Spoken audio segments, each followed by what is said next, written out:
commencer tout de suite par ta biographie. Mais en fait, ton livre est une biographie, Minuit dans la ville des songes.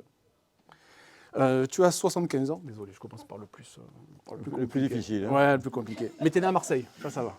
Ça, c'est bien. Tu as publié 15 romans. Alors, on va citer Les Chemins Noirs, Où se perdent les hommes, Lettres à mes tueurs. Tu tomberas avec la nuit, en 2008. Et donc, on vient aujourd'hui pour Minuit dans la ville des songes, chez Gallimard. La ville des songes, est-ce que c'est Marseille? Et si oui, pourquoi? Non, ce n'est pas vraiment Marseille, la ville des songes. La ville des songes, je l'expliquais hier dans une prison où nous étions avec les gens de la bibliothèque du Var qui m'accompagnent partout. Et hier, nous étions dans une bibliothèque, contrairement à ici, personne ne m'avait lu. Les livres n'étaient pas arrivés dans cette bibliothèque et on m'a posé la question. Sans qu'il m'ait lu, il se demandait pourquoi. La ville des songes, c'est que j'ai de plus en plus peur d'écrire.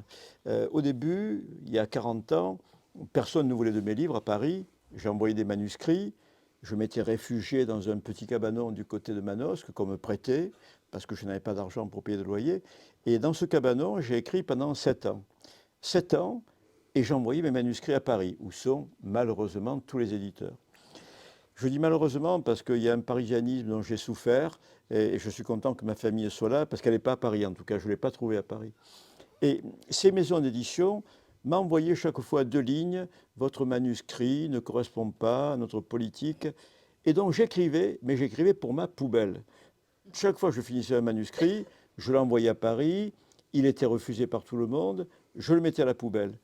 Mais j'ai persévéré et j'écrivais sans peur. Parce que quand on écrit pour sa poubelle, on n'a pas peur de la confrontation avec les lecteurs. On n'a pas de lecteurs. Personne ne me lisait. Donc j'écrivais tranquillement, sans doute avec des fautes d'orthographe à l'époque, puisque je suis entièrement autodidacte, et on me refusait. Et puis aujourd'hui, je suis chez Gallimard, qui est quand même la maison la plus prestigieuse au monde. Mes livres se vendent à 30 000 exemplaires, ce qui est quand même, pour moi qui écrivais pour une simple poubelle, c'est pas mal quand même, 30 000. Et j'ai cette responsabilité. Le matin, quand je m'assois à mon bureau, dans ma chambre, j'ouvre mon cahier et mon cahier me fait peur, mon stylo me fait peur parce que je suis entouré des plus grands écrivains mondiaux. Il y a tout Giono, tout Camus, tout Dostoïevski, tout Marquez, tout Hemingway. Tout... C'est comme quand tu es dans une librairie ou une bibliothèque que tu te dis qu'est-ce que je vais rajouter à tous ces monuments littéraires qui ont été écrits. Donc tu prends peur de tous ces livres qui sont autour de toi et je suis paralysé.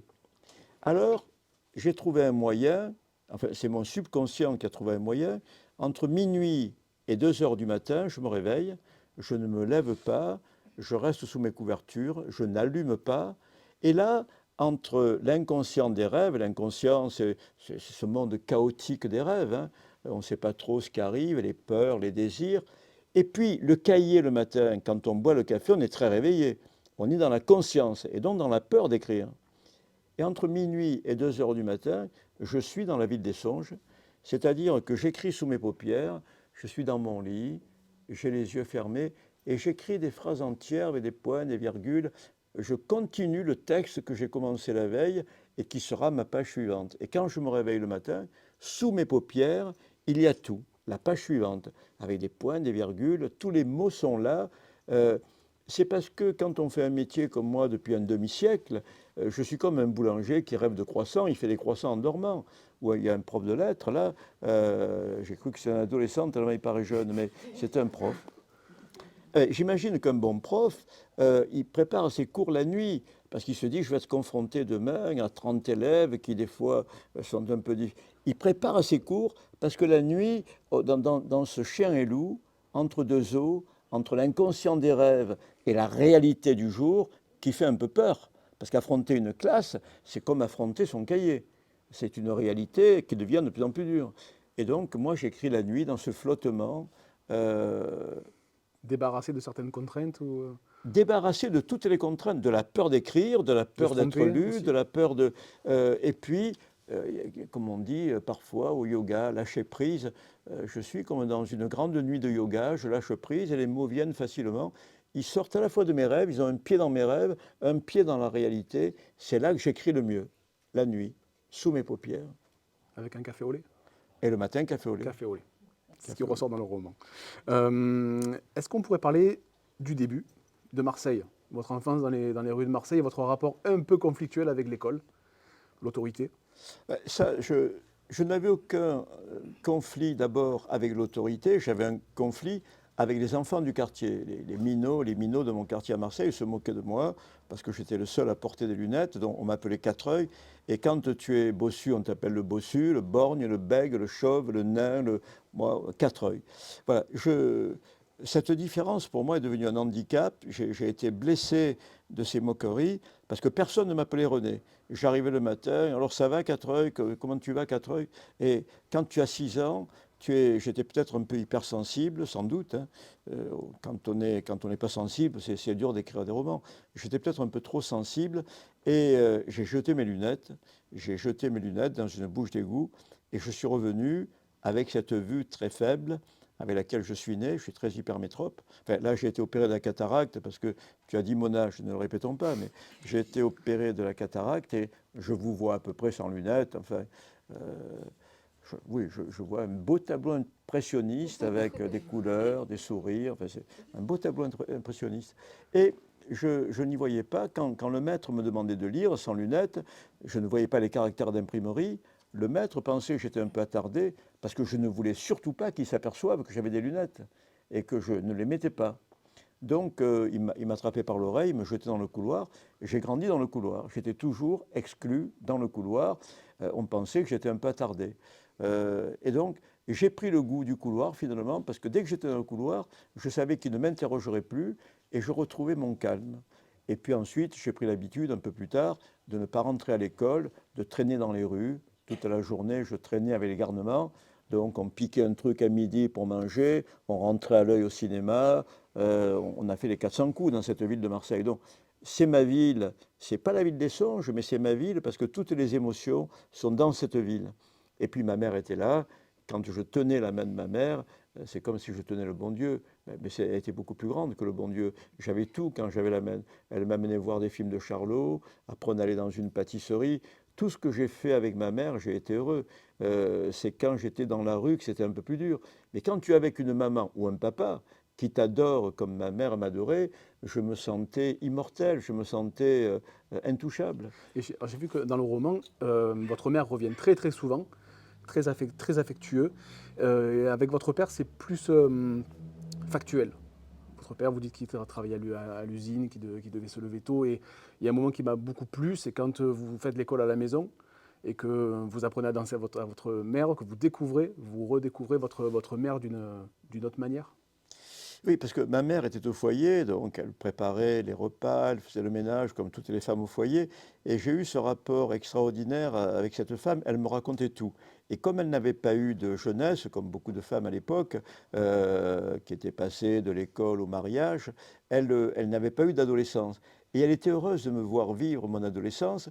J'allais jouer au football, puis après à 15 ans, j'allais danser dans les booms, puis dans les boîtes, et je lui racontais ma vie, mes premiers amours. Et c'est elle qui me disait, tiens, mets ce pantalon, il te va bien, mets du bleu marine, ça te va très bien. Elle m'habillait et elle vivait son adolescence qu'elle n'avait pas vécue. Donc je lui apprenais à danser le bebop, mais pas que le bebop, tout, hein. Je lui ai appris à danser le cha-cha-cha, le rock, le bebop. Elle adorait ça. L'après-midi dans la cuisine, on dansait tous les deux. On avait un petit tourne-disque. Et puis avec mon père, il arrivait le soir fatigué des chantiers, comme tout ouvrier. Il était peintre en bâtiment. Il mangeait, il allait se coucher et il ne disait pas 3 mots parce que, voilà, un ouvrier qui arrive fatigué et le dimanche, il allait chasser. Donc on ne le voyait pas. J'ai grandi avec une silhouette de père, un peu comme dans les romans de Modiano, il y a des silhouettes. Mon père n'a été qu'une silhouette, je ne le connais pas. Alors que ma mère m'a raconté sa vie, mais je connais chaque jour de sa vie, je connais tout. Ses peines, ses chagrins, ses joies, c'était comme une sœur jumelle. Et donc on avait cette complicité, je lui racontais tout, elle me racontait tout. Et Et puis il y avait eu quelque chose d'indécent quand même, c'est que j'avais tété jusqu'à 3 ans et demi. Bon, à l'époque, les mamans allaitaient longtemps les enfants, mais moi j'étais resté accroché à ces seins jusqu'à 3 ans et demi. J'avais déjà des lunettes et je tétais encore. Et les voisines disaient, enfin, c'est indécent, il a des lunettes, il parle, il tète, c'est bizarre. Et donc, il y avait ce rapport qui n'a jamais été incestueux, mais c'était un Oedipe construit quand même, solide. Ouais, il y avait les bonnes bases. Quand donc vous l'avez dit, quand vous n'alliez pas à l'école, vous restiez dans la rue, et il y a un événement, c'est l'assassinat de Paul Mondoloni qui a abattu devant vous, parce que forcément dans la rue, à faire des petits larcins, vous côtoyez des bandits, il y a on fantasme ça, et puis jusqu'au jour où devant vous ça se concrétise, il y a un bandit qui est abattu. Ça vous a fait... Ben, c'est-à-dire qu'à l'époque, les enfants des quartiers, les enfants d'ouvriers, comme dans mon quartier, il n'y avait que ça. Personne de mes amis n'est devenu ni professeur, ni avocat, ni architecte. On est tous devenus, enfin, sauf moi. J'ai eu la chance de devenir écrivain, mais ils sont tous devenus ouvriers, chômeurs, voyous. Et donc, nos héros, à l'époque, c'était les footballeurs de l'OM, et puis c'était les grands voyous. Alors à l'époque, justement, il y avait la famille Guérini, il y avait Mondoloni, il y avait Gégène le Manchot, il y avait... après ces gens-là et leurs enfants, je les ai connus en prison, parce que depuis 30 ans, je vais animer des ateliers d'écriture. Donc moi, j'ai connu dans les prisons, au Baumette, la génération suivante, ceux qui avaient remplacé les Guérini. Mais quand nous étions enfants dans les rues, on chapardait un peu, on piquait des mobylettes et on était fascinés par les grands prédateurs de l'époque, qui étaient surtout la famille Guérini, qui tenait la ville. Et les joueurs de l'OM que nous connaissions par cœur, parce qu'on allait se baigner, on allait au stade Vélodrome et on allait dans les boîtes de nuit. Et la vie me suffisait, parce que quand vous aimez le football, les filles et la mer, c'est pas la peine de lire, la vie te suffit. Moi, j'ai passé une jeunesse à faire les 400 coups, mais quand ma mère me disait, mais René, pense à ton avenir, dès qu'elle me disait ça, je pensais au samedi soir. Mon avenir, c'était le samedi soir. Le soir suivant, en boîte. C'était pas au-delà. Jusqu'à 19 ans, mon avenir, c'était le samedi soir. La fille que j'allais retrouver au Soupirail, au Corsaire Borgne, ou le match qu'on allait jouer. Mais je me suis rendu compte en prison de ce qui nous entoure, les livres, parce que quand j'étais dans une prison militaire, là, il n'y avait plus de foot, il n'y avait plus de mère, il n'y avait plus de filles. Il fallait trouver l'évasion où? Dans les livres. Grâce à la lecture. Grâce à la lecture. Tant que vous aviez la paire de lunettes, c'était bon. Alors, oui, alors là, c'est la deuxième partie de ma vie. La première partie, cet enfant rebelle, révolté, qui fuit l'école, qui grandit avec tous les garnements. Et d'ailleurs, quand je suis allé travailler au Baumette en 92, après avoir travaillé en 90 à la vieille prison d'Avignon, en 90, donc j'étais plus jeune, j'ai retrouvé au Baumette des minots avec qui j'avais grandi dans la rue, qui étaient devenus des grands délinquants. Hein, des grands braqueurs, des grands trafiquants, des mecs qui avaient des boîtes de nuit et qui avaient grandi comme moi en piquant un pain au chocolat à midi. Ils étaient dans la rue très tôt, mais ils n'avaient pas la chance sans doute d'avoir la maman que j'ai eue. Et je pense que si je n'avais pas eu cette maman, j'aurais basculé petit à petit dans le grand banditisme, peut-être, parce que c'était la facilité. Alors que là, mon garde-fou, c'était ne pas faire trop de peine à ma mère, et je lui ai fait beaucoup de chagrin. Mais il y avait quand même un garde-fou, ne pas la tuer. Voilà. Les cheveux blancs, il y en a beaucoup qui sont de moi, hein, sur sa tête. Mais il y avait une limite à ne pas dépasser. J'ai fait 6 mois de prison, j'ai été recherché pour désertion pendant 5 ans. Les gendarmes sont venus fouiller son appartement à maintes reprises. Donc, des chagrins, elle en a connu à cause de moi. Mais la limite, je ne l'ai jamais franchie. Alors que ces enfants qui avaient grandi dans les rues et qui devenaient de grands truands marseillais, ils n'avaient pas eu ces garde-fous. Et je crois que tout est là. Quand on a raté cette relation avec les parents, qui est primordiale, après, tu peux avoir n'importe quel instituteur génial, maître fantastique, tu peux avoir... Ils ont toujours du mal à rattraper cette première marche, qui est une marche affective, la marche de la relation amoureuse avec les parents. On aime les parents et donc on les écoute.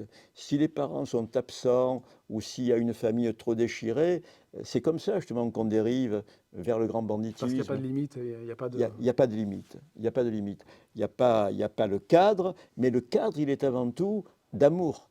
La tendresse, l'affection, la confiance. Le rôle d'un père ou d'une mère, c'est ça. C'est de donner confiance à l'enfant, lui donner un cadre, sentir qu'il est aimé, cet enfant.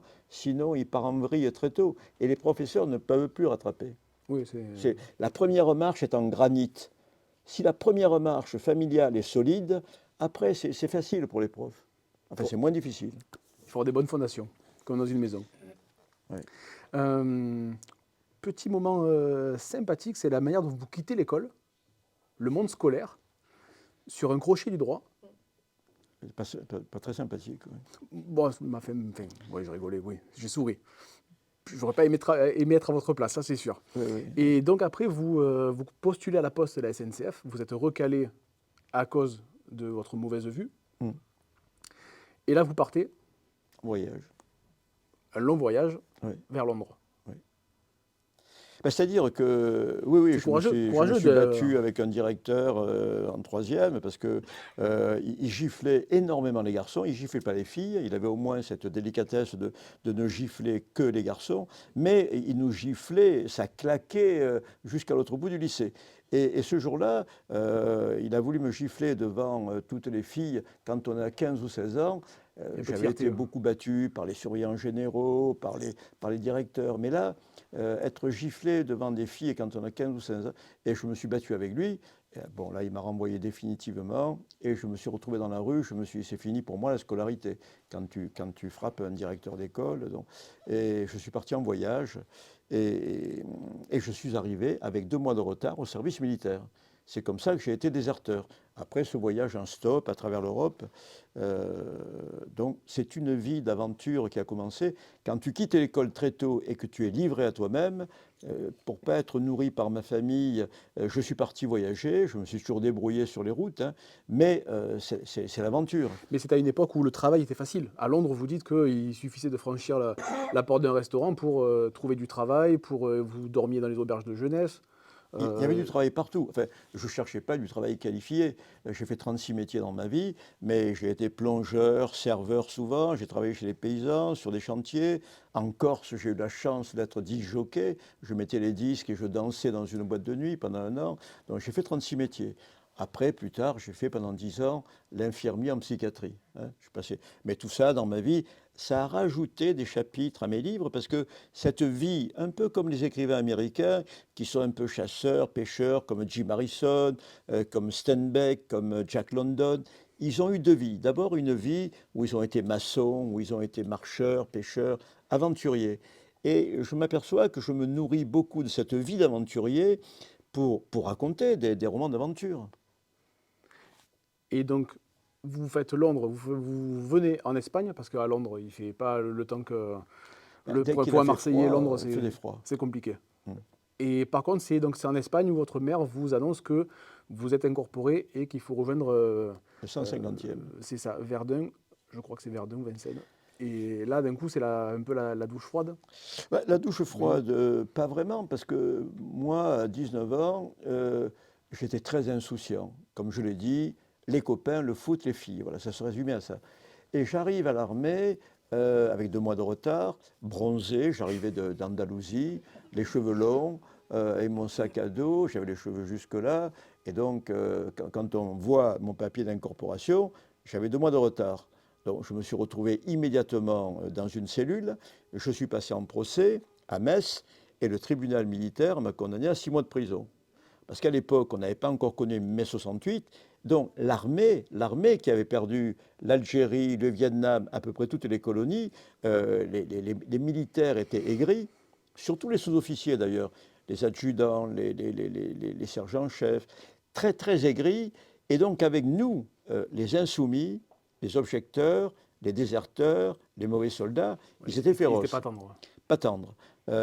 Après mai 68, ça a changé parce que là, on a tout envoyé en l'air, le travail, même trop, parce qu'aujourd'hui, c'est la débandade. Mais je pense qu'en mai 68, tout ça a explosé. Mais nous étions avant mai 68.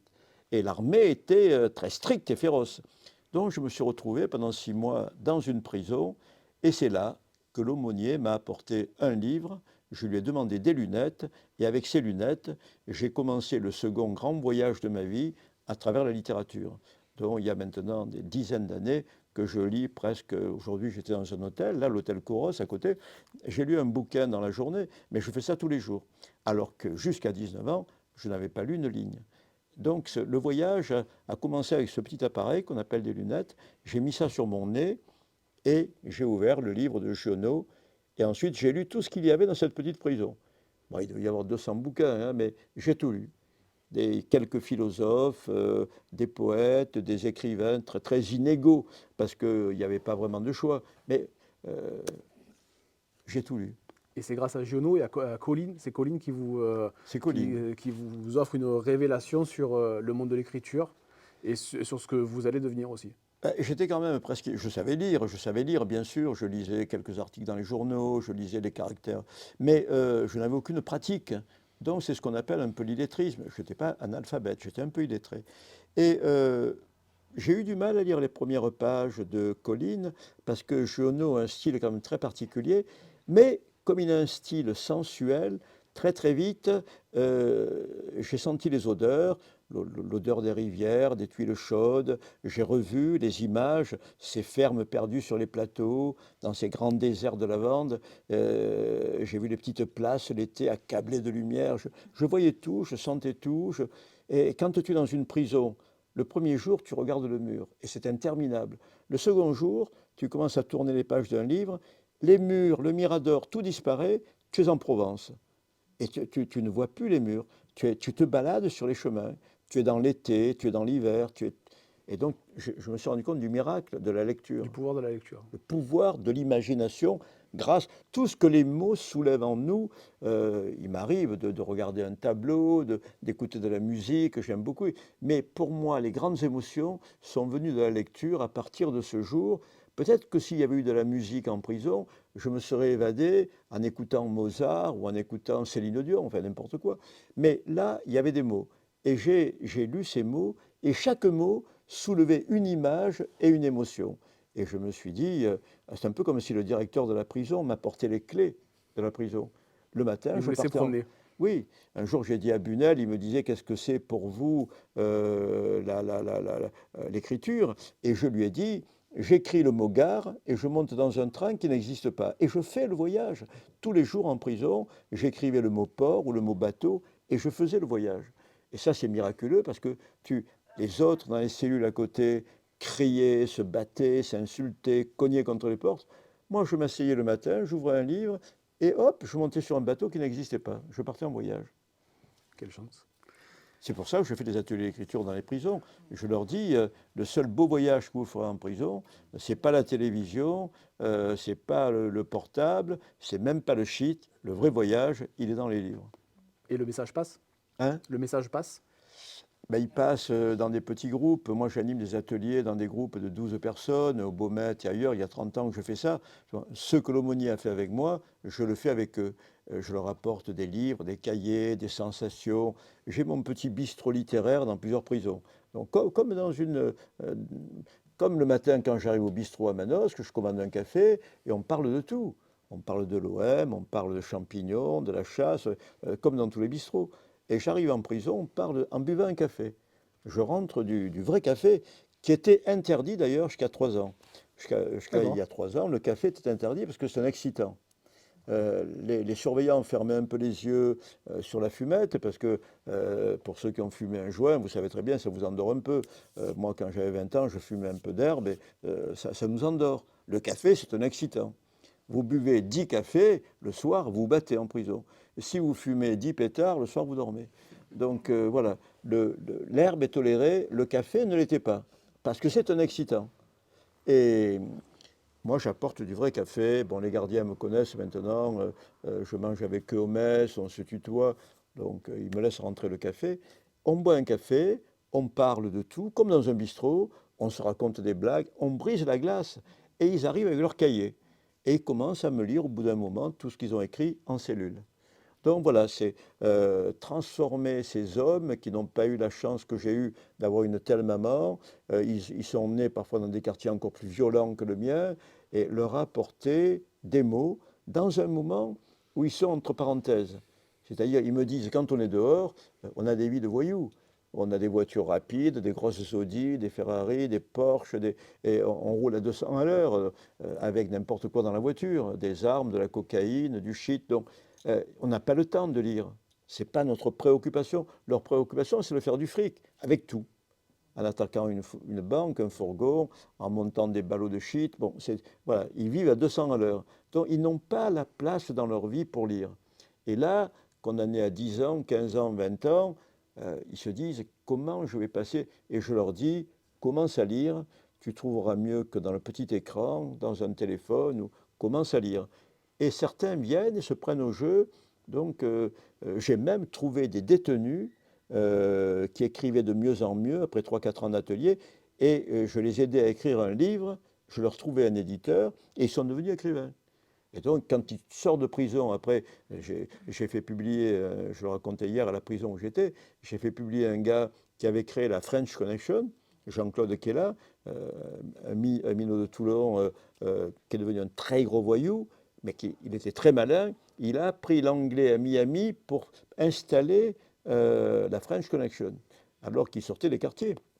Donc, il avait une intelligence qui a travaillé pour le mal, mais il avait une intelligence qui aurait pu. Et donc, je lui ai dit, même à ton âge, après 27 ans de prison, je vais t'aider à écrire ta vie, parce qu'il avait une vie. Il s'était évadé de plusieurs prisons, il avait connu les 5 grandes familles mafieuses de New York, il avait tout connu. Donc, je l'ai aidé à écrire sa vie, on l'a publié, et puis ensuite, il venait avec moi dans les bibliothèques, dans les fêtes du livre, et il me dit, mais si j'avais su ça à 20 ans, ce que c'est que d'être écrivain, toutes les filles qu'on côtoie, je ne serais pas allé chercher des milliards aux États-Unis pour éblouir les femmes. Donc, parce que avec son livre, il était invité à la télé, puis il était invité à France Inter. Il m'appelait, il me dit, tu peux me faire inviter au festival de Montsartou ou à la Comédie du Livre. Donc je le faisais inviter. Dans quel hôtel tu es? Mets-moi dans le même hôtel. Et c'est une vie fabuleuse. Voilà, c'est des gens qui ont pris la mauvaise orientation, ils n'ont pas choisi. C'est ce qu'on appelle le déterminisme. Ils ne sont pas maîtres, on n'est pas maître. Mon livre commence avec une comparaison avec Jean-Paul Sartre. J'ai aimé le livre de Sartre qui s'appelle Les mots, parce que malgré tout, c'est un beau livre. Mais je me suis rendu compte qu'on n'était pas du tout du même milieu. Lui, à 3 ans, il fait comme son grand-père, il fait semblant de lire. On ne sait pas lire à 3 ans, mais il est entouré de 10 000 livres, et donc à 6 ans, il lit déjà comme son grand-père, et il va lire durant toute sa vie. C'est ce qu'on appelle le déterminisme. Mais tout le monde n'a pas la chance d'avoir un grand-père qui a 10 000 livres. Donc ce déterminisme-là, il est féroce, hein. Et il l'est de plus en plus aujourd'hui. Parce que contrairement à ce qu'on dit, le progrès social, le progrès scolaire, ça ne marche plus. L'ascenseur social marche de moins en moins. C'est pour ça que les bibliothèques sont nécessaires ici et encore plus en prison. Les livres sont de plus en plus absents des prisons parce qu'ils ont la télévision et le téléphone. Et c'est par le livre qu'on se sort de l'ornière, par le livre, par la culture, par la pensée. Donc, Mais souvent, c'est une démarche active. Si on veut se cultiver, c'est soi-même. On doit aller vers les livres, aller vers la culture. La télé, c'est passif. On le sait tous, il suffit de s'asseoir, on bascule les chaînes et on tombe sur un programme X ou Y. Mais cette démarche de lire, que ce soit de la littérature, que ce soit des documents, des études, c'est une démarche que l'individu doit avoir. Et la chance que tu as eue, c'est d'avoir l'aumônier qui t'a dit, tiens, lis ça. Alors, tu n'avais rien d'autre à faire. Mais de dire, lis et tu vas voir un peu tout ce que tu peux découvrir. mais ils s'en rendent compte parce que j'ai élevé, après un divorce, j'ai élevé ma fille qui a 30 ans aujourd'hui, qui est bibliothécaire à Montpellier, elle adore les livres. Et donc, quand elle était petite, c'est moi qui l'ai élevée, et quand on sonnait chez nous, elle me disait toujours, papa, c'est pas un voyou quand même. Les voyous sortaient de prison, je les avais fait écrire, et donc ils sortaient de prison après des années, ils venaient sonner chez moi. Donc ils montaient, ils s'asseyaient, et elle me disait, papa, mais tu ne connais que des voyous. Et parce que c'était surtout eux qui, en sortant de prison, venaient me voir. Parce qu'ils avaient un souvenir, tous me disaient, c'est le seul moment, le lundi après-midi au Baumette, où on se sentait libre de tout, dans les mots justement, libre de parler, libre de tout dire. Ils écrivaient des textes érotiques, pornographiques, révoltés. Et moi, quand je les corrigeais sur le plan littéraire. Si par exemple l'un d'eux, dans son texte, avait égorgé la nuit le directeur, je lui disais, mais là, on sent pas, il n'y a pas de sang, il n'y a pas d'odeur, il n'a même pas crié ton directeur. Si tu tues le directeur, il faut que ce soit littéraire, c'est-à-dire que on le. Il y a quand même du vécu. Hein. C'est ça l'écriture. Ouais. Il faut qu'il crie comme un goré, parce que sinon, Le lecteur ne voyage pas. Et oui, il y en a qui écrivaient un polar, ils essayaient de faire du Marcel Proust en égorgeant le truc. J'ai dit, ça ne marche pas. Il faut être brutal quand on écrit un polar. Si tu racontes une scène érotique, il faut que le lecteur soit excité. Donc, mets les mots qui t'excitent le plus. C'est ça, naturellement. Il faut que ce soit vivant. Quoi que tu écrives, que ce soit le plus vivant possible.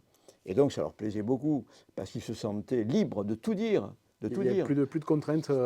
Mais il racontait même ce qu'il n'avait pas dit au juge entre nous. Bon, c'est vrai qu'on était entre nous, mais tout ce qu'il n'avait pas dit au juge, il le disait parfois à demi-mot dans leur texte. Et quand ils venaient chez moi, 10 ans après, après avoir purgé leur peine, ils me racontaient la vraie vérité, celle qu'ils n'avaient jamais dit au tribunal. Donc c'était une confiance quand même. En prison, vous rencontrez Ange-Marie Santucci, En prison militaire, oui. en prison. Ça a été une drôle de rencontre aussi, parce que c'est lui qui vous a amené vers une forme de révolte et de refus de l'autorité mal placée, je vais dire. Ben, on est passé de la révolte à la révolution avec Santucci. Lui était un minot comme moi, comme tout. On n'avait pas les mots, on n'avait pas les mots, on n'avait pas la culture, on n'avait rien. On n'avait que le jeu, le divertissement, la rue. On était des révoltés, des rebelles. On n'était que ça. Mais on n'avait aucune pensée sociale. La lutte des classes, on ne savait pas trop ce que c'était. Donc, tant que tu n'as pas lu ce que c'est que le conflit social, tu n'es qu'un révolté, mais tu ne sais pas pourquoi. Ni contre quoi, ni... Ni contre quoi. Tu es révolté, tu vas voler des trucs, tu vas casser des trucs, mais tu ne sais pas pourquoi. Et puis, Ange-Marie Santucci, lui, depuis 2 ans, il était dans cette prison. Je le retrouve dans la cour le deuxième jour. Il était là, il me regardait. Il avait appris, bien sûr, c'est lui le patron de la prison, hein, Marseillais, Corse, voyou. Donc. Mais il ne parlait plus comme avant. Il ne parlait plus comme avant. Il avait des mots. Il avait des mots d'intellectuel. Je lui dis, mais comment tu parles là? Il avait même plus son accent marseillais. Il y a 2 ans qu'il lisait, il avait tout lu. Et c'est lui qui était devenu révolutionnaire en prison. Il mettait des mots sur notre révolte, il mettait des pensées. Il avait lu Che Guevara, Castro, Ho Chi Minh, il avait lu tout ce qu'on peut lire de révolutionnaire avant mai 68. Mais il lisait aussi des textes de philosophie, il lisait beaucoup de littérature, il lisait un livre par jour dans sa cellule. Il avait découvert, comme moi, dans cette prison, mais 2 ans plus tôt, lui était tombé pour un braquage à Marseille, pour une bijouterie, et son père l'avait obligé à s'engager, à 17 ans. Et donc il avait 2 ans de lecture, 2 ans de culture, d'avance sur moi. Et c'est lui qui m'a dit, dès que je suis arrivé ici, pendant 15 jours, j'ai fait ce qu'on me demandait, le coiffeur, rampe, salut, et puis après je lui ai dit non, stop. Hein. Il a tout arrêté. Ouais. Et donc on l'a mis en prison. Il a envoyé chier le colonel, donc on l'a mis en prison. Et à partir de là, sa révolte s'est transformée en désir révolutionnaire, parce qu'il a mis des mots, il a mis des pensées sur sa révolte. Il a construit sa révolte. Il savait contre quoi il était, ce qui le révoltait. Il m'a dit, tu es fils d'ouvrier comme moi, on sera toujours victime de l'injustice, parce que ce déterminisme qu'il avait compris. Il m'a dit, il y a quelque temps, il y a le fils d'un amiral qui est... On ne savait pas qu'il était fils d'un amiral. Il est arrivé ici, il a tout cassé. Il est gonflé, lui. Il est gonflé. 3 jours après, il est sorti, il a été réformé, parce qu'il était fils d'amiral. Il me dit, si toi tu casses tout, tu sors plus. Mais fils d'amiral, tu sors. Voilà, c'est toute la différence. Donc, on a mis des mots là-dessus, on s'est mis à lire tous les deux, et puis notre projet, c'était de déserter et de rejoindre Che Guevara en Bolivie. On était en 66-67, et Che Guevara a été abattu en octobre 67 en Bolivie, donc on n'est jamais parti là-bas. Lui est parti dans une autre prison, et moi je me suis évadé de cette petite prison, et je suis parti à Bastia, c'est là que j'ai été disjockey. Donc, je ne suis pas parti en Bolivie, je suis à la Bastia. Vous faites plusieurs essais. Alors, un essai à Fort-Calquier, dans une DS 19, où vous avez le chéquier du propriétaire, donc pendant 5 jours, c'est Byzance. Mais on s'est retrouvés tous les deux et on a vécu un peu comme nous vivions à Marseille, c'est-à-dire que quand on a purgé notre petite peine de prison, on est sorti dans les rues de Verdun, on a vu une déesse qui ronronnait doucement, elle était tiède, les clés étaient dessus, le mec était rentré acheter un paquet de cigarettes, on a sauté dans la déesse, on est parti vers le sud et pendant une semaine, on s'est amusé à Fort-Calquier, et on a rencontré 2 postières, je le raconte là, bien. Oui. Mais c'est la vie d'un jeune, quoi. Enfin, pas tous les jeunes. Chantal et Patricia. Hein Chantal et Patricia. Chantal et Patricia, oui. il y a quelques souvenirs là Voilà. qui reviennent. Mais après, vous êtes donc c'est Ange qui vous dit non, là il faut y retourner, sinon on va te considérer comme déserteur. Et là, par contre, ce sera Oui, parce qu'il me plus dit, la même chose. il faut se préparer, on n'est pas prêt. Intellectuellement, on n'est pas prêt. Il faut se préparer pour rejoindre le Tché. Et lui avait déjà quelques antennes en Uruguay. On devait débarquer là-bas et rejoindre la Bolivie. C'était son truc. Et puis, on a été arrêté plus tôt. Lui, il est parti en forteresse en Allemagne. Moi, ils m'ont maintenu dans ces cachots à Verdun. Et c'est de là que je me suis échappé. Et là, cette fois-ci, donc, pas l'Espagne, c'est la Corse. Vous D'accord. décidez de partir en Corse. Vous faites une rencontre là aussi importante pour vous, c'est Domingo, qui vous tend la main, qui vous offre une maison, qui vous offre un emploi. Là aussi, à cette époque, apparemment, de ce que vous dites, c'était facile de trouver un poste parce qu'il y en a un qui partait, je prends ta place. Oui, oui. Il y a, tiens, va voir lui, tu lui dis ça. Donc la Corse a été là aussi une parenthèse Mais assez quand tu dorée. sors avec la prison et tout, j'ai fait mes 16 mois. Mais quand tu sors de cet enfer des cachots et que tu arrives dans une ville où il y a de la lumière, c'est une ville blonde de Bastia, j'ai débarqué du bateau, mes grands-parents étaient corses, de la Castaniche, donc je suis parti là-bas pour vivre comme un bandit corse. Parce que mes grands-parents me disaient toujours, les bandits, on ne les retrouve jamais dans le maquis. Donc je me suis dit, ben là-bas, mais je n'ai pas pris le maquis parce que comment j'aurais vécu. Donc j'ai cherché du boulot. Mais il y avait des filles partout, des parasols, des jolis bistrots, la mer, les palmiers, c'était le paradis. Et la première boîte de nuit dans laquelle je suis descendu, le patron s'appelait Domingo Raffali, comme mon grand-père s'appelait Raffali, je lui ai dit, et il m'a dit, oh ben, tu es un petit cousin, alors je t'embauche. Et j'ai travaillé pendant un an jusqu'à ce que les gendarmes me retrouvent. Qui viennent vous voir, enfin, vous Et ça a chercher été une dans... année magnifique, une année peut-être la plus belle de ma vie, parce que brusquement, c'était une ville où il faisait doux, chaud, lumineux. Je dansais tous les soirs le bebop. Comment tu vas être plus heureux? Oui, je me doute que là... Et est-ce que... Alors, la question que je me suis posée, c'est est-ce qu'il a été comme un père de substitution pour vous? Domingo Oui. Raffali? Ben, à ce moment-là, oui, puisqu'il m'a protégé.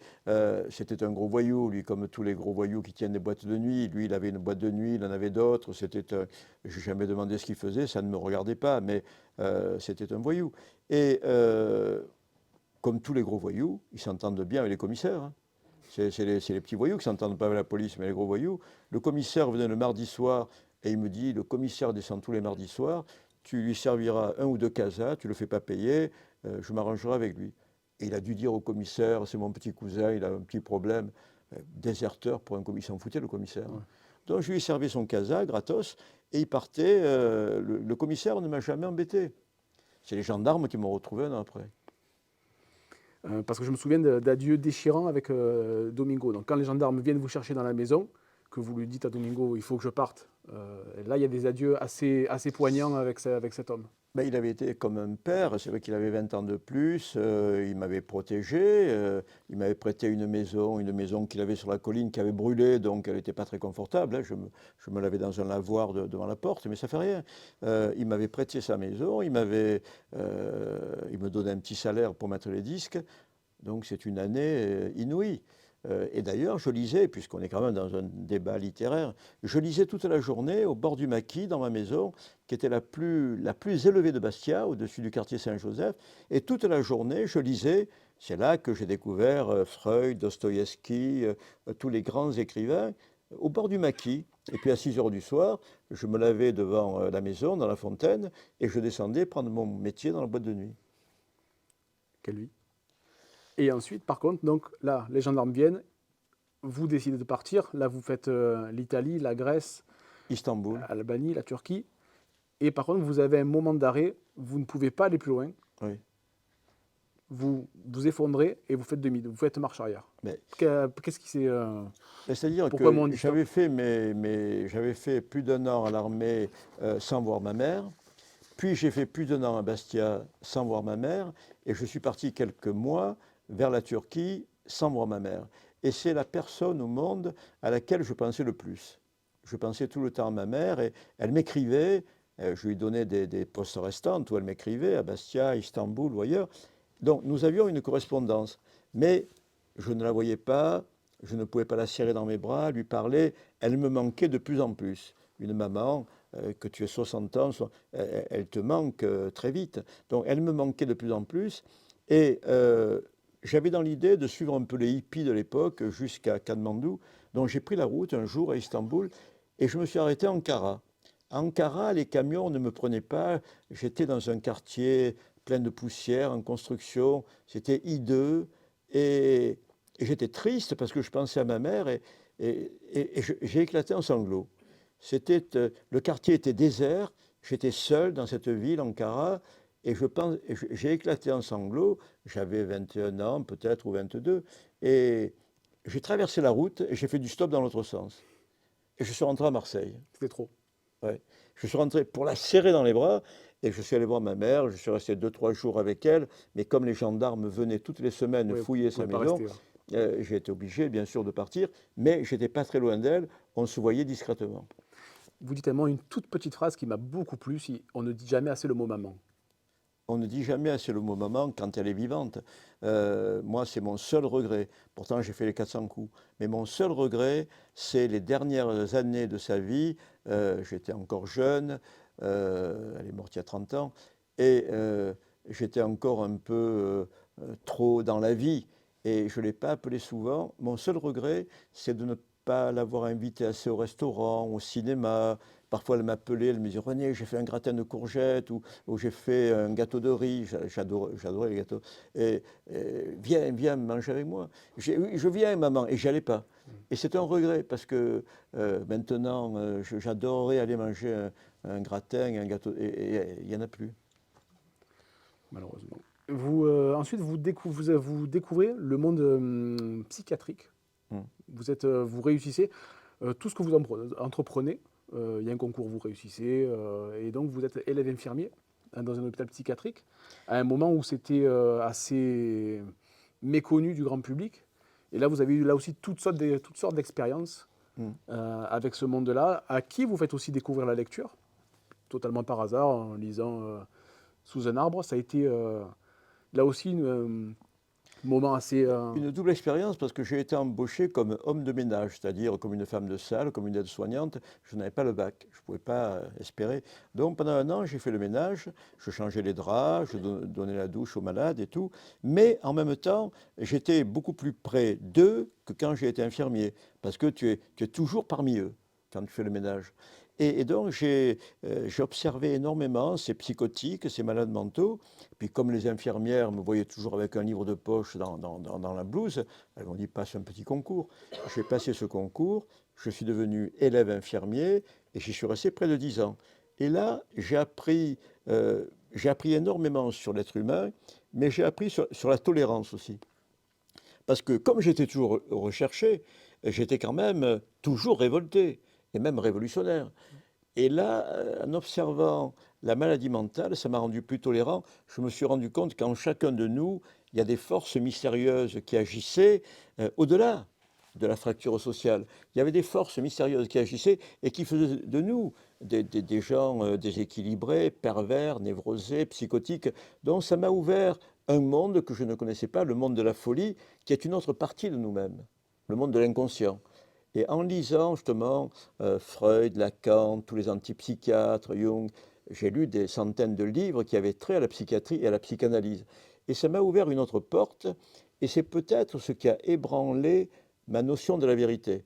Parce que jusque-là, je pensais que j'étais toujours assez marxiste. Je pensais que la grande philosophie, c'était la lutte, le choc entre les classes sociales. Hein. Les bourgeois, les aristocrates, le prolétariat, la bourgeoisie. Je pensais que ce choc, c'était le moteur de la société. Et je me suis aperçu qu'il y avait un autre moteur, beaucoup plus secret, qui était nos pulsions, notre inconscient, nos rêves. C'est ce que Freud appelle le rêve, la voie royale d'accès à l'inconscient, à tous nos désirs, à toutes nos peurs, c'est-à-dire ce chaudron que nous sommes chacun. Donc j'ai découvert cette autre vérité qui est le monde de l'inconscient et de la psychanalyse. Et ça m'a donc rendu plus tolérant avec la lutte des classes. D'accord. Oui, parce que jusque-là, je pensais que le monde était fracturé en deux, les bons et Cartésien. les méchants. Parce que c'est un peu ça.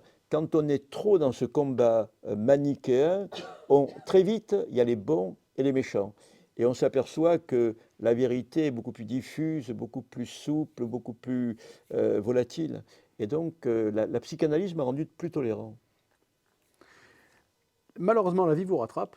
Une fois titulaire, le directeur d'établissement demande votre situation vis-à-vis du service militaire. Il découvre que vous êtes déserteur. Ouais, Vous montez à Paris pour être jugé. Ça se passe plutôt bien. très bien. Plutôt bien. Vous faites environ 6 ans en tant que titulaire. Et là, d'un coup, vous dites que vous avez les mains recouvertes d'eczéma. Ouais. Le corps vous dit stop. Mm. Est-ce que ça vous... Comment vous l'avez ressenti à ce moment-là? Comment d'un coup, la maladie vous dit, bon là, il faut arrêter, il faut faire autre chose? Ben, je lisais et j'écrivais de plus en plus. Tous les soirs, je m'enfermais dans la pharmacie du pavillon pour écrire le cahier de rapport, la chronique de la folie dans ce pavillon 13 où je suis resté des années. Et moi, c'était le moment préféré dans ma journée, écrire. J'écrivais pour les infirmières de nuit tout ce qui s'était passé. Bien que vous écriviez des choses pas très sympas. De ce que j'ai lu, c'était De... des fois un petit peu dur Ah à bon? écrire. Ouais, Ah bon? oui. C'est Ouais, quoi? on n'a pas le même passage. Des hommes qui se tranchaient des parties du Ah ben corps. oui, on est en psychiatrie, oui, j'ai vu Oui, des... oui, mais Oui, oui, j'ai vu quand des scènes, bien sûr. Oui, j'ai vu un homme qui il avait la sensation, il était psychotique, il avait la sensation qu'il n'avait plus d'érection, alors qu'il avait des érections, mais dans sa tête, il n'avait plus d'érection. Donc il s'est tranché le sexe avec le couteau à pain. Bon, j'ai des trucs comme ça. Tu l'écris pour les infirmières, pour qu'elles sachent ce qui s'est passé. oui. Si le mec s'est coupé le sexe, il faut le dire. Donc j'écrivais tout. J'écrivais tout ce qui s'était passé dans la journée, et ben, les infirmières riaient parce que je faisais ça un peu sous forme humoristique. Je dédramatisais. Il y avait souvent des scènes tragiques, hein, parce qu'il y a eu des suicides. Quand on est schizophrène, parfois, on voit l'hôpital en flammes, donc on se jette par la fenêtre. Il y a des schizophrènes qui sont jetés par la fenêtre. Donc... Mais je le racontais un peu comme une bande dessinée, pour dédramatiser. Mais les infirmières savaient ce qui s'était passé. Et pendant 2 ans, 3 ans, tous les soirs, j'ai rempli ma feuille. Et elle me disait toujours, les infirmières de nuit, tu devrais écrire des romans, tu écris de mieux en mieux, on voit tout, c'est imagé. Et moi, ça me plaisait parce que j'avais 2 ou 3 lectrices dans le monde, c'était les infirmières de nuit. Et puis je trouvais ça beaucoup plus sexy, infirmière de nuit qu'infirmière de jour, parce que c'était mystérieux, elles arrivaient la nuit, c'était mystérieux. Donc j'écrivais pour elles. Et pendant 3 ans, j'ai écrit pour ces 3 infirmières de nuit, et c'est elles qui m'ont dit, mais ne reste pas dans cet hôpital, écris des livres. Et c'est là que j'ai été mangé par l'eczéma. C'est parti des doigts, c'est monté. J'ai pas pensé d'abord à l'inconscient. Je suis allé voir des dermatologues qui n'ont rien trouvé. Mais l'eczéma a gagné du terrain. Donc un jour, je me suis dit, je suis peut-être allergique aux neuroleptiques. Je ne suis plus venu travailler et je suis parti à Manosque dans un cabanon. Et dans ce cabanon, je me suis mis devant la porte, là c'était septembre, je voyais luire la Durance au loin entre 2 collines, il faisait beau, il y avait des grappes de raisin qui étaient bourdonnantes de guêpes. J'ai écrit les premiers mots sur un cahier d'un premier roman. Et une semaine après, dans un bonheur total, sous cette lumière d'automne, j'écrivais et je regardais même, elles étaient propres, l'eczéma avait disparu. Et c'est là que j'ai compris, moi qui avais quand même étudié un peu le rôle de l'inconscient, de nos pulsions, le rôle psychosomatique de l'inconscient, comment cette maladie était une maladie psychosomatique. Et je m'étais soigné en écrivant, je faisais enfin ce que j'avais envie de faire. Je ne dépendais plus d'une institution, je ne pointais plus avec une carte, je n'étais plus fonctionnaire. En tout cas, j'étais libre, j'avais récupéré ma vie, ma tête, mon temps, ma liberté, mon écriture. Et donc l'eczéma est parti tout seul. Et j'ai écrit durant toute ma vie jusqu'à aujourd'hui, parce que je me suis rendu compte que c'est ce que j'avais envie de faire profondément. Malgré tout, quand vous décidez de devenir écrivain, c'est autre chose que quand on passe un concours, on est reçu, on n'est pas reçu. Là, il faut plaire à un éditeur. Et là-dessus, vous écrivez 3 romans avant d'être 4.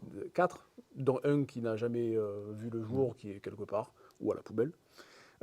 Et comment on vit cette frustration de jeune écrivain de pas trouver le lectorat et le public qui peut reconnaître le talent ou l'envie d'écrire?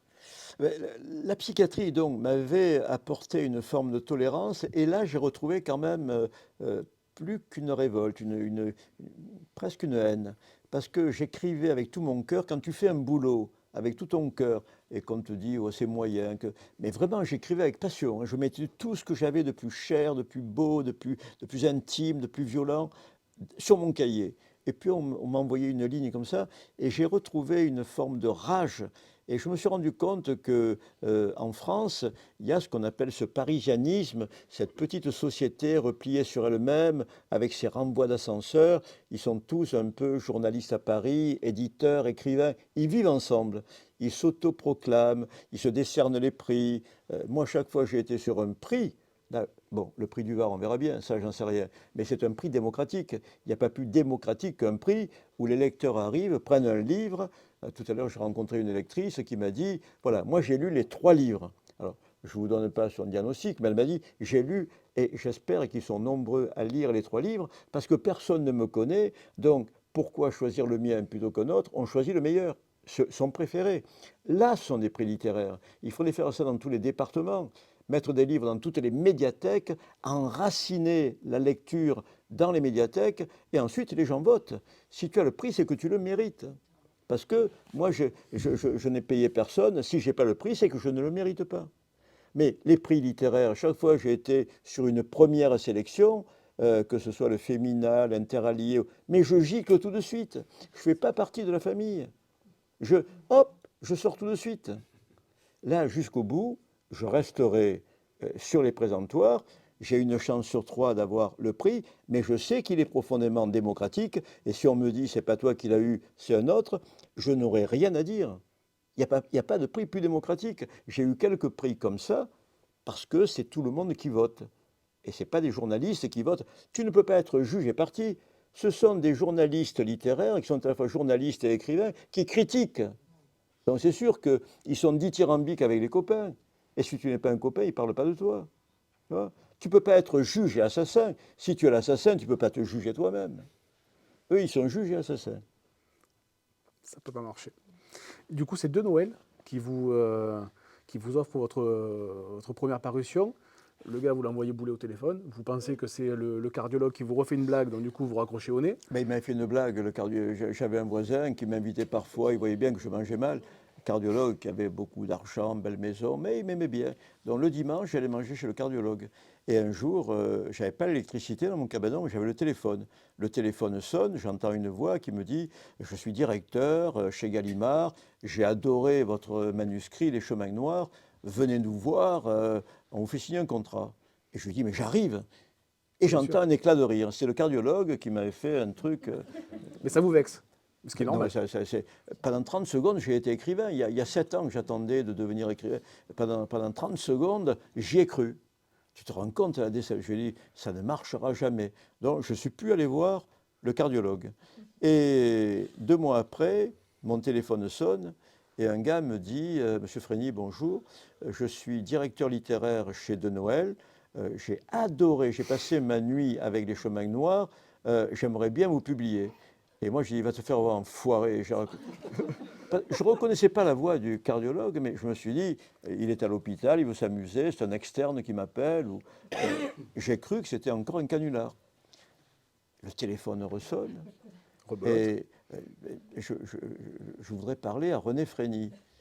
C'est moi. Mais vous m'avez insulté, c'est la première fois que je dis à quelqu'un qu'on va le publier. Alors je dis oui, mais on m'a fait le coup il y a 2 mois. Si vous êtes vraiment ce que vous dites, vous m'envoyez une lettre sur mon manuscrit, il y a mon adresse. Vous m'envoyez une lettre avec un tampon. Et j'ai raccroché. Et puis je l'ai oublié. Je me suis dit, ce cardiologue, il est cinglé. Enfin, il ne s'est pas rendu compte. Et 2 jours après, j'ouvre ma boîte aux lettres, je vois une lettre, j'ouvre. Comme je vous l'ai dit par téléphone, mais vous semblez ne pas me croire, je dis, pas possible. Et je suis remonté, je l'ai rappelé. Je lui ai dit, mais c'est vous qui m'avez envoyé. Mais il me dit, mais vous voulez que je vous envoie une Rolls-Royce blanche avec des fleurs? Et j'ai pris le premier train et je suis reparti 3 jours après de Paris. J'avais un chèque, et le rêve a commencé, parce que c'est quand tu viens d'où je viens, avec tous les péripéties de ma vie, aucun livre en 19 ans, et que tu te retrouves chez un grand éditeur. Le premier livre, Les Chemins Noirs, a eu 2 prix littéraires alors qu'il avait été refusé par tout Paris. Hein. Donc, tu te dis, voilà, tu prends conscience que ce que tu avais compris du parisianisme, c'est vrai, c'est qu'il faut faire partie du milieu, c'est plus facile. Et puis, malgré tout, le grand voyage a commencé à travers les médiathèques, les prisons, les lycées. Depuis 30 ans et plus, je vais partout et je fais découvrir les livres, pas que mes livres, la littérature à La des lecture. publics difficiles. Je vais. Alors, tout à l'heure, tiens, j'ai reçu un coup de fil, je suis allé au fond là-bas, c'était François Bunel qui me dit on va faire une opération à Marseille de lecture, comme ils font souvent dans les collèges difficiles. Et bien entendu, on a pensé à toi. On va venir te filmer, ils viennent dans 10 jours là. Donc ils m'ont dit, tu choisis une première page d'un livre qui te plaît et tu la liras aux élèves, tu leur montreras comment il faut lire. J'ai dit à François Bunel, mais moi je lis très mal. À haute voix, je lis très mal. Je lis toute la journée pour moi, mais j'ai toujours ce minot qui a peur de lire à haute voix. Il m'a dit, non, non, tu vas bien te débrouiller. Donc je vais aller au collège Versailles à Marseille, qui est un collège très difficile, hein, aux portes des quartiers nord. Donc filmé par l'équipe de Bunel. Ils montrent souvent à la grande librairie des écrivains qui vont lire, faire lire, donner des conseils. Alors là, je ne sais pas du tout quel conseil je donnerais, mais bon, on se débrouille. Ça va bien se passer. Oh, je ne m'inquiète plus. Et juste pour finir, par rapport au chemin noir, il y a l'émotion de votre mère qui voit votre livre dans une librairie et qui reste un moment devant ce livre à se rendre compte de la concrétisation de tout Oui. ce que son fils a parcouru et qui maintenant est dans une librairie et est un écrivain. Ça, je ne pouvais pas ne pas le raconter parce que je pense que j'ai écrit, bien sûr, pour mon bonheur personnel, pour mon plaisir, pour le plaisir d'inventer, de voyager. Mais en même temps, j'écrivais pendant toutes ces années pour faire plaisir à ma mère en me disant, euh, elle rêvait que je sois instituteur. Je n'ai pas le bac, je ne peux pas être instituteur, mais c'était son rêve.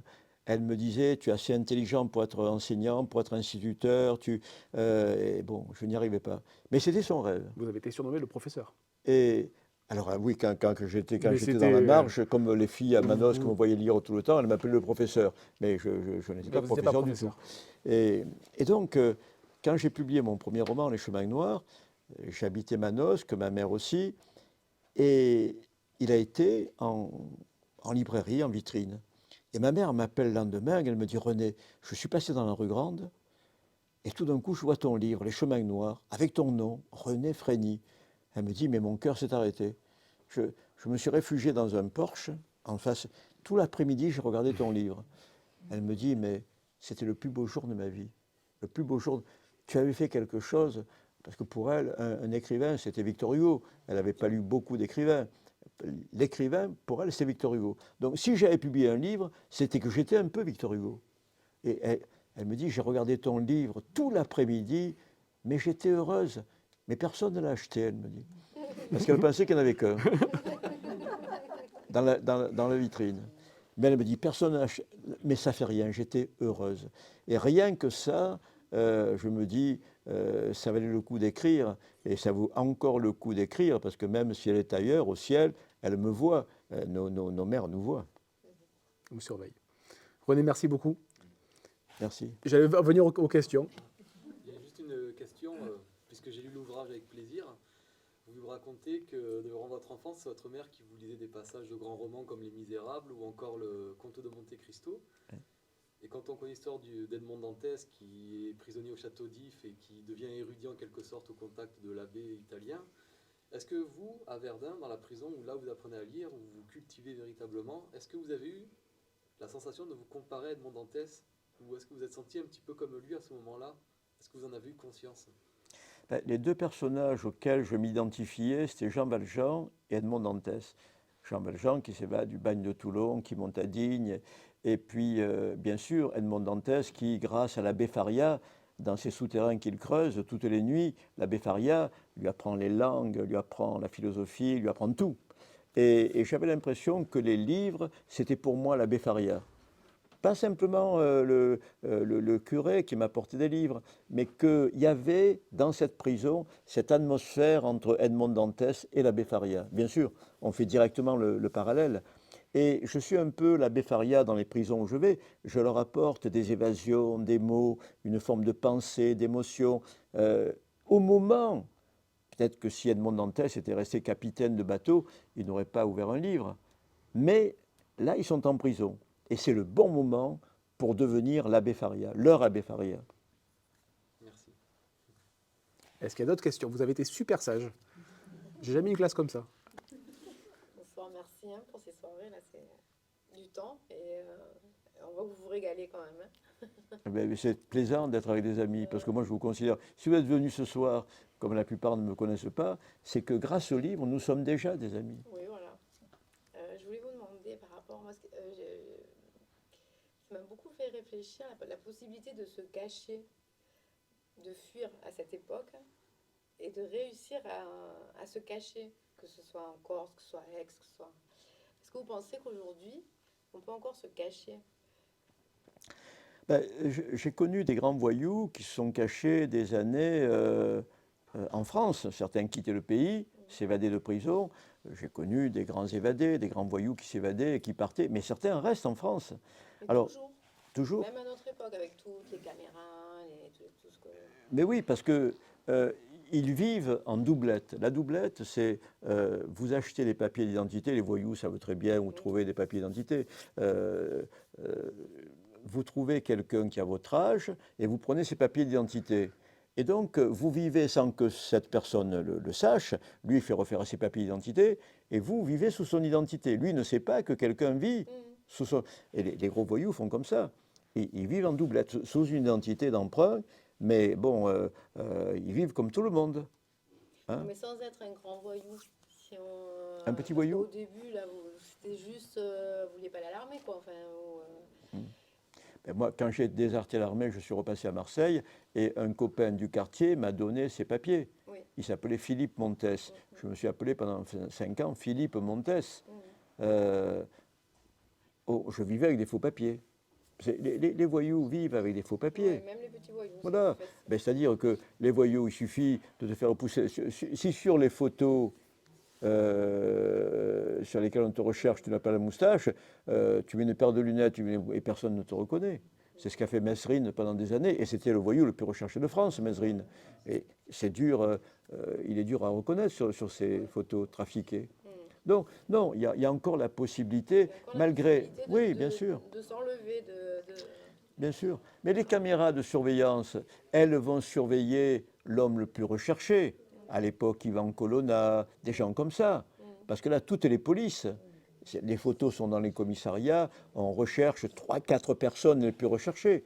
Sinon, si tu te fais pousser des moustaches, les flics ne sont pas en train de rechercher telle ou telle personne. Il y a tellement de gens qui sont en cavale actuellement. voilà. Il y a des centaines de gens qui sont recherchés. Hein? Bon, donc c'est toujours possible malgré les... Mais les caméras, ça ne sert à rien. Les caméras, ça sert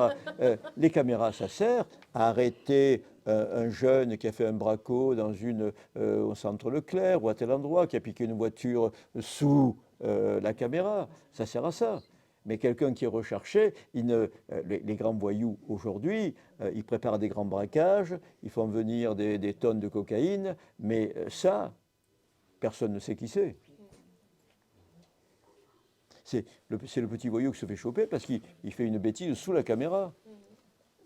Et souvent même pas masqué. Voilà, la caméra, ça sert à arrêter les petits voyous, pas les grands. Oui. Qui est devenu Santucci? Alors, Jean-Marie Santucci, je l'ai perdu de vue lorsqu'on l'a envoyé en forteresse en Allemagne. Et je ne l'ai plus revu. Et il y a une vingtaine d'années, je racontais mon histoire et j'ai dit son nom.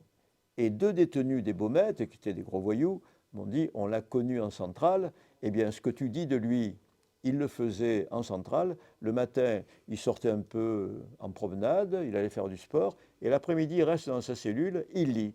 Il a passé sa vie à braquer des banques dès qu'il sort, il est devenu un grand braqueur, il reste 5 ans dehors, il jette l'argent par les fenêtres, et puis on l'arrête, il fait 15 ans de prison, et là, pendant 15 ans, il étudie.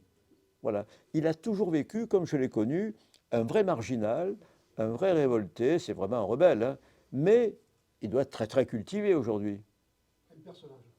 C'est un personnage de roman. Il a choisi la marge radicale.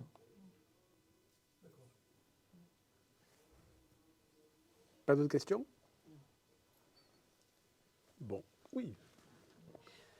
René, vous nous expliquez dans ce dernier roman tous les grands écrivains, tous les grands écrits qui vous ont beaucoup imprégné, qui vous ont beaucoup marqué. Et pour ma part, je voulais vous questionner, parmi tous ceux que vous citez, l'absence de Marcel Pagnol, qui est provençal comme vous, et puis qui a tellement écrit des choses extraordinaires sur ses parents, sur sa maman. Et je me demandais comment ça ne faisait pas écho par rapport à vos écrits à vous. L'écho est moindre que chez certains grands écrivains. Pourtant, j'ai tout lu, je l'ai relu. Je suis né sous le Garlaban, couronné de chèvres, au temps des derniers chevriers. Première phrase de son livre. Il y a beaucoup de phrases que je retiens de Pagnol. La vie est une suite de joies vite oubliées, de chagrins ineffaçables, mais ça, il ne faut pas le dire aux enfants. Je pourrais vous citer des tonnes de phrases de Pagnol parce que je l'ai lu, mais dans mon petit panthéon personnel, il n'est pas très loin, mais il n'y est pas. Il n'y est pas. Si on me demande les 10 grands écrivains que j'ai lus et que j'ai relus, Giono, il fait partie du premier cercle. Giono, Dostoïevski, Garcia Marquez, Camus, Jean Genet, Samuel Beckett. Bon, je pourrais vous en dire 10, hein, Jim Harrison.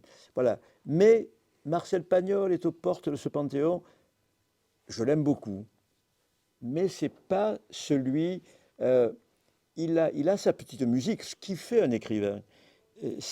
Un écrivain, c'est quelqu'un qui a une petite musique personnelle. Il a une jolie petite musique d'instituteur génial, Marcel Pagnol. Mais pour moi, les grands génies, ce sont ceux qui ont inventé une langue. Giono, il fait chanter le monde, il invente une langue. Dostoïevski a inventé une langue. Louis-Ferdinand Céline, que je n'ai pas cité. Voilà des gens qui m'ont donné le courage d'écrire.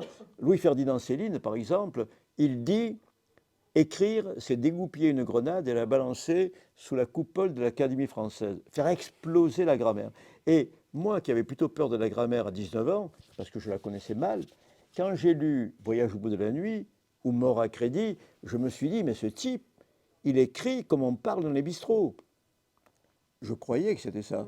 C'est un travail, un retravail, c'est un concassage et une reconstruction de la langue. C'est un travail énorme. Mais quand tu lis, il ne met pas de négation. J'étais pas parti parce que tu parles comme au bistrot, il n'y a pas de négation. Parfois, tu tombes sur un subjonctif. Ce n'est pas possible. Il parle comme dans un bistrot et parfois, il emploie le subjonctif. Mais tout de suite, tu tombes sur un mot d'argot. Et ça m'a donné une certaine liberté de ton. Je me suis dit, on a donc le droit d'écrire comme Céline. Hein? Quand tu lis L'étranger de Camus, en troisième, la prof, ma dernière année, ma prof me dit, vous allez lire L'étranger de Camus et après, je vous expliquerai la philosophie de l'absurde. Puis elle se tourne vers moi, elle me dit, toi René, tu es un peu immature, c'est pas la peine que tu... Bon, c'est vrai que je suis un peu immature, hein, mais pas la peine que tu lises, je ne l'ai pas lu. Je l'ai lu en Grèce, mais dès la première phrase, aujourd'hui maman est morte, non hier maman est morte ou peut-être aujourd'hui, j'ai reçu un télégramme. Ça m'a paru très simple.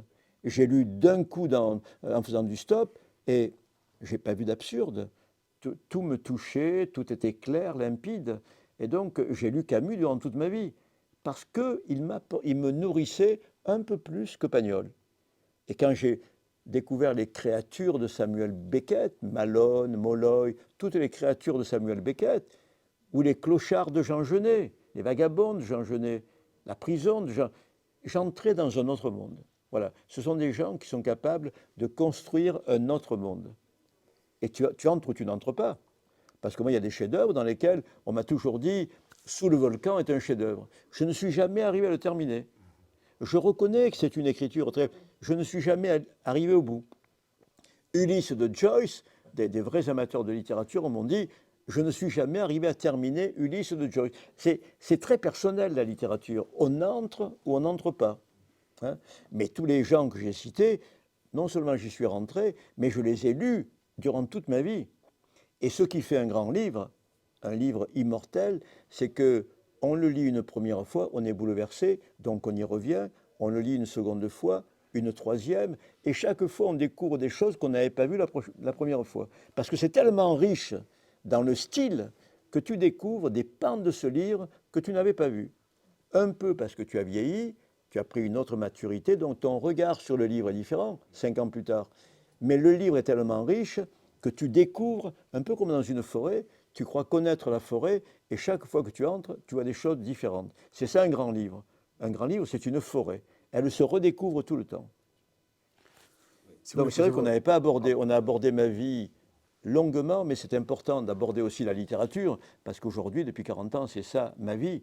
Il y avait les routes, toute la poussière des routes, et c'est pour ça que j'aime Jean Genet et que j'aime Giono. Quand Bunel m'a appelé tout à l'heure, il m'a dit « Qu'est-ce que tu pourrais lire ?» Et j'ai tout de suite pensé à la première page des Grands Chemins. Cet homme, le matin, il est au bord de la route, il attend la camionnette qui ramasse le lait, il va chercher du boulot dans une petite vallée, et il dit « Les vergers étaient rouges de pommes ». Un livre qui commence comme ça, « Les vergers étaient rouges de pommes », ça donne envie d'être là le matin, dans la fraîcheur, en septembre, dans les vergers. J'ai toujours eu peur des classes, les classes, des pièces fermées, parce que j'avais peur qu'on m'interroge. J'ai toujours aimé les grands espaces, la liberté. Et tous les romans qui sont dehors, dans les champs, dans les prés, dès qu'il y a des arbres, des vaches, des rivières, moi je suis heureux. Donc j'aime les grands espaces. Donc je vais leur lire ça au collège, la première page des Grands Chemins de Giono. Voilà, c'est une... mais vous alors, quels sont... Qui peut dire les 3 grands écrivains? Pardon, je te coupe, on a une question. Savoir et Prévert. J'aime beaucoup Prévert. J'aime beaucoup Prévert parce que non seulement il est très vrai, et puis il me fait rire. Il y a un grand poème. Je creuse, tu creuses, il creuse, nous creusons, vous creusez, il creuse. C'est pas un très beau poème, mais c'est très profond. C'est Prévert. Voilà. Non, j'aime beaucoup Prévert. Parmi la poésie, bien sûr, la poésie qui me bouleverse, c'est celle de Rimbaud, celle de Baudelaire, celle d'Aragon, que j'écoute en roulant d'ailleurs. La voix de Jean Ferrat qui chante Aragon, c'est magnifique. Quand Jean Ferrat chante, j'aime beaucoup la voix de Jean Ferrat, mais quand il chante Aragon, c'est un sommet. Mais j'aime beaucoup, à 20 ans, j'adorais Prévert, parce qu'il me ressemblait. Le cancre, c'était moi. Et puis tous ces minots qui s'en vont, qui s'enfuient, les oiseaux qui sortent des cages. Il y a une liberté chez Prévert, il y a une enfance. Un peu comme ce que dit Saint-Exupéry. Saint-Exupéry dit « On n'est pas d'un pays, on est de son enfance ». Et pourquoi il écrit Le Petit Prince? Il débarque un jour à New York et il voit un enfant assis sur le trottoir qui regarde le ruisseau. Donc il s'approche et il voit que l'enfant regarde 2 cailloux. Il se dit pourquoi cet enfant regarde si intensément ces 2 cailloux? Donc il lui demande, en anglais, il lui dit mais qu'est-ce que tu regardes? L'enfant sort de son rêve, il dit ben, je regarde mes bateaux. Il y en a un qui brûle et l'autre qui vient juste de couler. Et Saint-Exupéry comprend que voilà, il faut écrire, redevenir un enfant quand on écrit, parce que les plus grandes émotions de nos vies sont dans l'enfance. Dans l'enfance, quand on fait un cauchemar, on se réveille, on était persuadé qu'on était en train de mourir. Après, maintenant, quand je fais un cauchemar, je me dis, ne te réveille pas, tu l'as fait 100 fois. Mais quand tu es petit, tes cauchemars, ton premier amour. Quand j'ai vu passer la petite Suzanne dans ma rue, j'avais 6 ans, elle avait 6 ans, je n'avais jamais vu une petite fille aussi jolie. J'en suis tombé brutalement amoureux. Ça m'a duré, mais j'étais malade pendant 4 ans. Elle était tellement jolie, je n'ai jamais osé lui dire. Mais aujourd'hui, si une femme me paraît très belle, j'essaie de trouver le courage de lui dire. Mais quand tu as 6 ans, tu n'oses pas. Et tu peux vivre cette passion énorme pendant des années. Hein. Et tout ça est dans l'enfance. Il faut aller chercher dans les grands souterrains de l'enfance tout ce qui peut remonter et écrire un peu comme un enfant. Même si on a un style, les émotions que l'on raconte sont nos émotions d'enfance. J'ai l'impression que je n'ai jamais lâché la main de l'enfant que j'ai été. J'ai toujours tenu la main de l'enfant que j'ai été. Donc je reste un enfant. Je me sens comme ça. je sens que je suis resté un enfant. Et quand j'écris, encore plus. Que pensez-vous de Sylvain Tesson? Il m'a piqué mon titre. Mais Oui. il vous a cité. Hein. Il le dit, à la page 38, il dit « Dans les années 80, j'ai lu un très beau livre et j'emprunte un peu le titre. » Mais il aurait pu me téléphoner pour me le dire quand même. Hein. On est chez Gallimard tous les deux. Bon, c'est pas très grave, mais c'était mon titre. Et non, ceci dit, c'est un bon écrivain. Mais prenons Sylvain Tesson, par exemple, il est loin d'être à la hauteur pour moi des gens que j'ai cités. On fait l'éloge du vagabondage, de l'errance. Ah oui, c'est une errance de milliardaire, parce que moi, je sais comment il voyage. Hein. Moi, quand je me suis évadé de prison, je n'avais pas un sou. J'étais souvent obligé d'aller piquer un petit truc pour bouffer, soit dans un champ, soit ailleurs. Le vrai vagabondage, il est là. C'est pas Charlie Chaplin quand il est milliardaire, c'est Charlot quand il est petit. C'est ça la différence. Moi, je sais, Gallimard me dit comment Sylvain Tesson voyage. C'est Gallimard qui paie les voyages, mais son père pourrait très bien payer les voyages. Un voyage de Sylvain Tesson, ça coûte 100 000 euros. Hein, quand il part, il y a un wagon entier de matériaux. Quand il va s'installer en Sibérie, ça coûte 100 000 euros. Bon, le vrai voyage, c'est le voyage du vagabond. Pour qu'on ait le temps de faire la séance de dédicace, Une alors séance- très rapidement. Ouais, très rapidement, une question technique. Vous dites que vous écrivez tout sur votre carnet rouge, etc. Donc je suis... Là récemment, on a retrouvé des manuscrits de Céline et il disait dans l'introduction que Céline écrivait tout aussi, qu'il avait une secrétaire dédiée qui recopiait tout au propre une fois qu'il avait arrêté son manuscrit. Est-ce que vous faites le même genre de choses ou est-ce que vous dactylographiez vous-même? Est-ce que vous passez par cette étape-là? J'ai toujours écrit sur mes carnets et sur mes cahiers. Je prends des notes sur mes carnets et ensuite, quand j'écris mon roman, je prends la première page de mon cahier, qui est un cahier de 200 pages, à couverture rouge, toujours, parce que je suis un peu superstitieux, et j'écris sur mes cahiers rouges. Et en général, mes romans, écrits fins, tiennent dans un cahier. Je ne sais pas taper à la machine. Enfin, je sais taper un mot. Quand je reçois un message, je réponds. Mais c'est 3 mots. Je regarde mon clavier et je tape avec 2 doigts. Mais ma compagne, aujourd'hui, qui est institutrice, elle tape très bien. Donc quand j'ai fini mon roman, je le lui dicte. Ça dure 2 heures, 3 heures. En général, c'est le dimanche. Et puis ensuite, je l'invite au restaurant parce qu'elle a fait du beau boulot. Donc, je lui dis, tu choisis le restaurant. Elle choisit un très bon restaurant. Mais le matin, 1 heure, l'après-midi, 1 heure, elle tape sous ma dictée.